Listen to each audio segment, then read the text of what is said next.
Mestské divadlo Topolčany bolo otvorené na jar tohto roka. Prvou premiérou bola inscenácia Goča autora Barryho Keefa, ktorá sa uskutočnila 5. mája.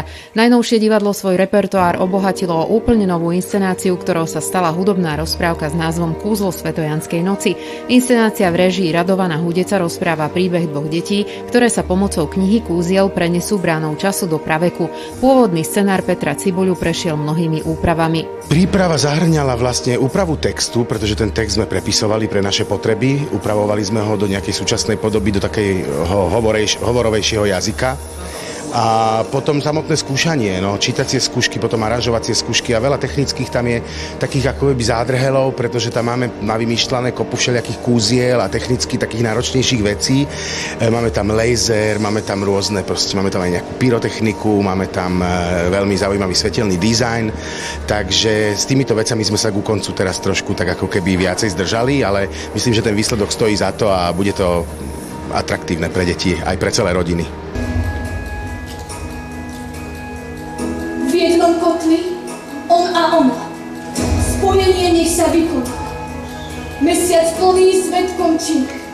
Navždy k sebe sa pridú. Vec k veci, hlas tvári, srdce v celom zvári. Nech pľúvanec lepí, nech oživú mŕtvi, nech uvidia slepí. Čo rozpadlo sa, nech sa spojí. Nech navždy budú svoje. Vajce k vajcu, ku kameňu kameň, tak na veky vekov. Amen.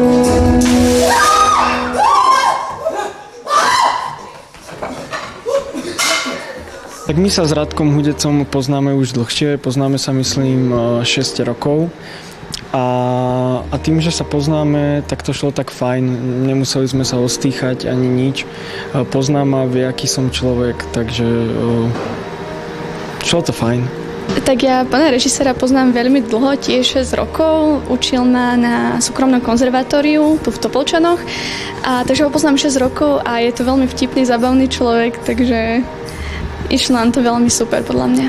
Naozaj tento tím, ktorý sa tu zišiel, ktorý vzýšiel z konkurzu Mestského divadla v Topolčanoch, tak sa ukázalo, že tá partia bola naozaj výborná a som presvedčený, že to v tom predstavení bude cítiť. Urobili sme hodinovú hudobnú rozprávku, v ktorej účinkujú aj známi, aj neznámi herci. A je to príbeh, ktorý osloví celé rodiny. Od tých najmenších detí až po 99 rokov. Tak sme to totižto nastavili, že od 7 do 99. Je to rozprávka, ktorá prejde rôznymi obdobiami dejín. Dostaneme sa až do praveku.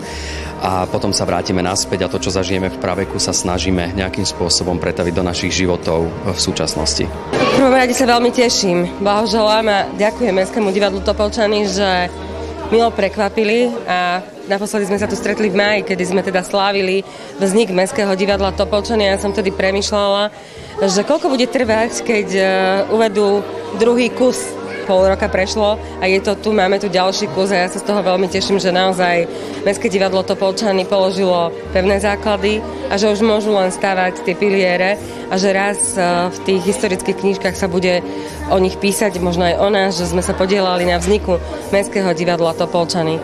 Takže teším sa, že si vybrali práve rozprávku, pretože detský divák je veľmi vďačný a deti majú radi asi divadlo.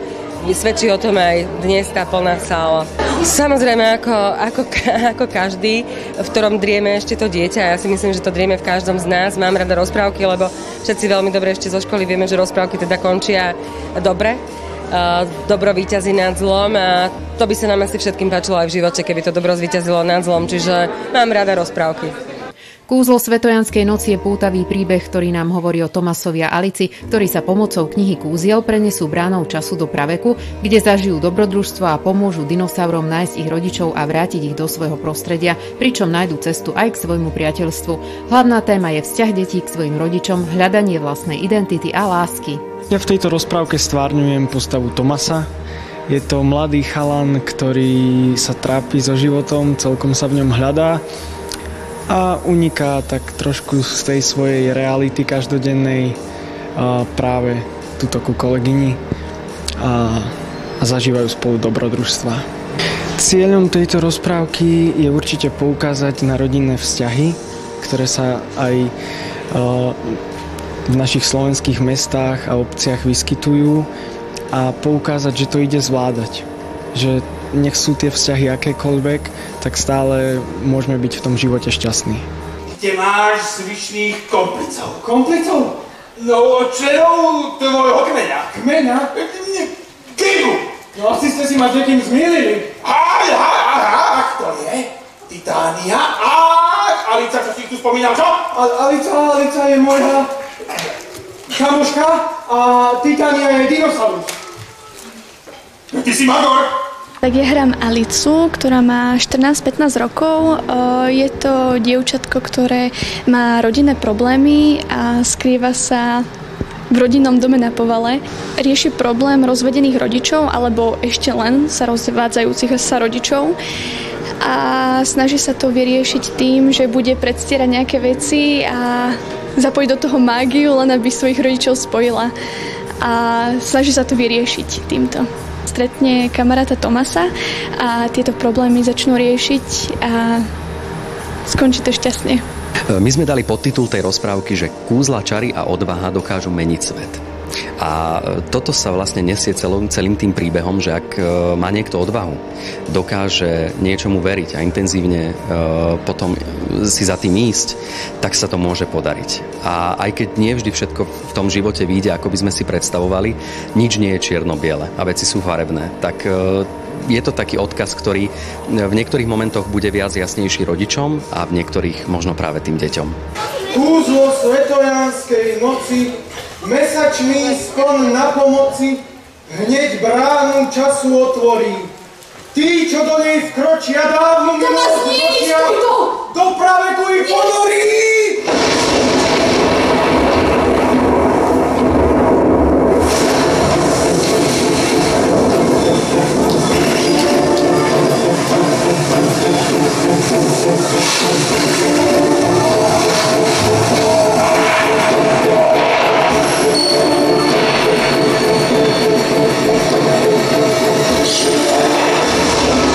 Je dôležité si vedieť odpustiť možno si navzájom aj také veci, ktoré sa nám ťažko niekedy odpúšťajú, hlavne teda čo sa týka medzigeneračne medzi rodičmi a deťmi, alebo učiteľmi a deťmi. A o tom, že odvaha je veľmi dôležitá, rovnako ako aj priateľstvo.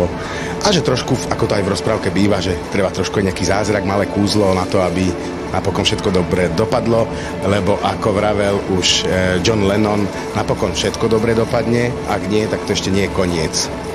Nová hudobná rozprávka ponúka okrem napínavého deja aj množstvo vizuálnych efektov hudby a kúziel. Predstavia sa v nej nadrozmerné animatronické bábky, ktoré sú unikátnym scenickým prvkom v divadlách na Slovensku.